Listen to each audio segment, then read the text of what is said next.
Donc, on va inaugurer aujourd'hui notre premier débat participatif sur l'école.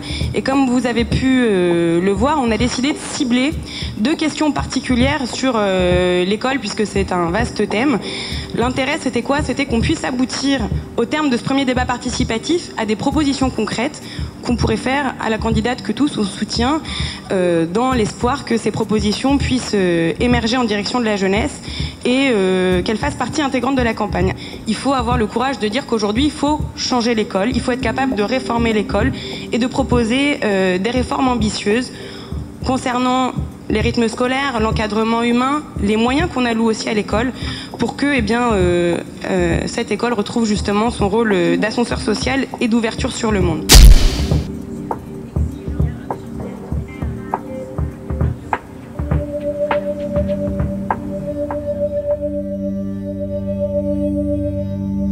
Parce que le jour, le mec, je sais pas, pour l'exemple, le mec qui fait la menuiserie, il va être ouvrier, il va travailler dans une entreprise et tout.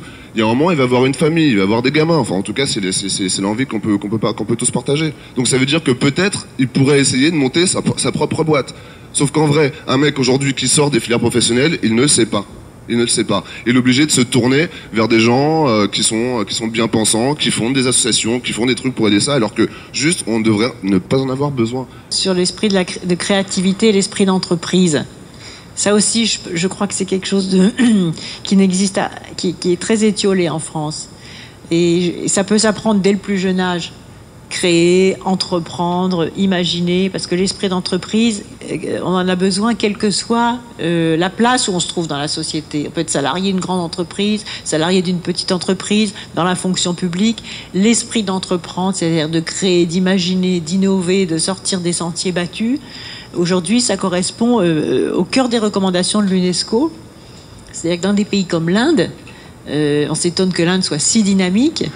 Eh bien, il y a des formations très précoces à l'esprit d'entreprendre, apprendre à entreprendre dès l'école primaire. C'est-à-dire que c'est une tournure d'esprit, c'est un état d'esprit.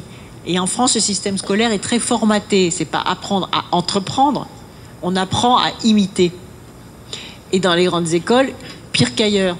C'est-à-dire le bon élève, c'est l'élève qui va imiter. C'est-à-dire qui va comprendre les codes qu'il faut imiter pour que le jury repère qu'il a bien appris les codes et qu'il sait bien imiter les codes. Et ça tue l'esprit d'entreprise et l'esprit d'entreprendre. Et qu'une partie de l'évaluation de l'élève, ça doit être le contraire. Il y a imiter des codes, parce que c'est l'apprentissage, mais aussi ne pas imiter les codes et inventer d'autres codes, ou avoir le droit de valoriser d'autres codes, d'autres formes de pensée, d'autres formes de raisonnement et d'autres formes de création. Et ça, c'est une vraie mutation du système scolaire qu'il va falloir accomplir.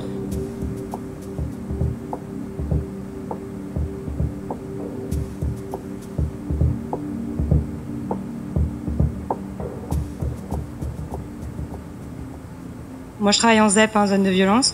On a un nombre d'enfants par classe qui est peu élevé. Moi, j'ai 20 enfants dans ma classe. L'école, c'est aussi le point de vue des enseignants et des enseignants qui commencent parce qu'on est là et on est là on observe. Une deuxième chose que j'ai entendue il faut se recentrer sur des matières mathématiques, français, ne pas se disperser. Les programmes actuels qui, à mon avis, dans la version 2002 originelle, se battent pour la transversalité des apprentissages. Moi, je pense qu'il faut continuer dans ce domaine, c'est-à-dire que quand on fait l'histoire et la géographie, on apprend aussi à écrire des phrases et que ça permet aux enfants de pouvoir justement s'épanouir dans les apprentissages, soit apprendre à écrire des phrases pour pouvoir s'exprimer. Eh bien, si c'est ça, c'est aussi au travers de l'histoire et la géographie, c'est aussi au travers de la musique, c'est à travers tout ça. Donc, il faut se battre pour que l'apprentissage soit multiple, pas que des mathématiques et que du français. Je pense que dans un pays comme le nôtre, il y a un énorme défi à relever, à la fois pour prévenir l'échec scolaire, savoir à quel moment se noue l'échec scolaire, et ça manifestement de façon très précoce, puisqu'on sait qu'un enfant qui sort de la maternelle sans maîtriser le langage parlé va déjà avoir beaucoup de difficultés pour rentrer dans l'apprentissage de la lecture. Donc la maîtrise du langage parlé à l'école maternelle, c'est quelque chose d'absolument crucial. Et comme l'a dit l'enseignant qui est derrière moi, tout doit être utilisé. La culture, le théâtre, la musique, la chanson, la lecture, l'ordinateur, etc. Tout ce qui donne du sens à la maîtrise du langage. Pourquoi est-ce qu'il faut savoir parler?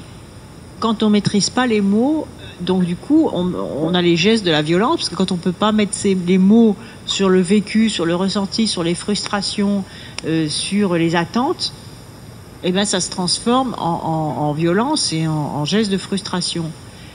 Donc c'est pour ça que la maîtrise du langage parlé est le premier acte de citoyenneté. En tout cas, c'est la première chose, je pense, qu'une nation doit donner à tous ses enfants.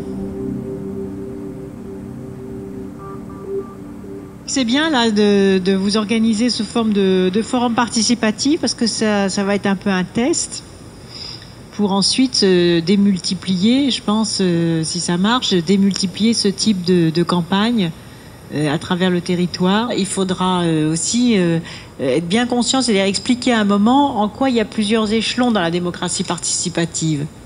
On ne met pas tout et n'importe quoi. Il ne faut pas faire croire aux gens qui vont participer à la décision si on fait simplement une réunion d'information.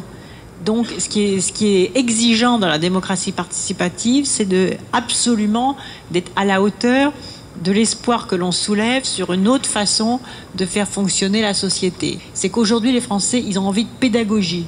Ils ont envie de comprendre. Et il y a un espace très fort en politique maintenant pour l'explication. Sur tous les sujets, même soi-disant les sujets les plus complexes. Et chaque fois que l'on considère qu'il y a d'un côté des experts qui savent, puis de l'autre que les gens sont trop bêtes pour comprendre, alors il y a un recul de la démocratie et il y a un reflux vers les votes extrêmes. Parce que tout le monde a le droit de comprendre.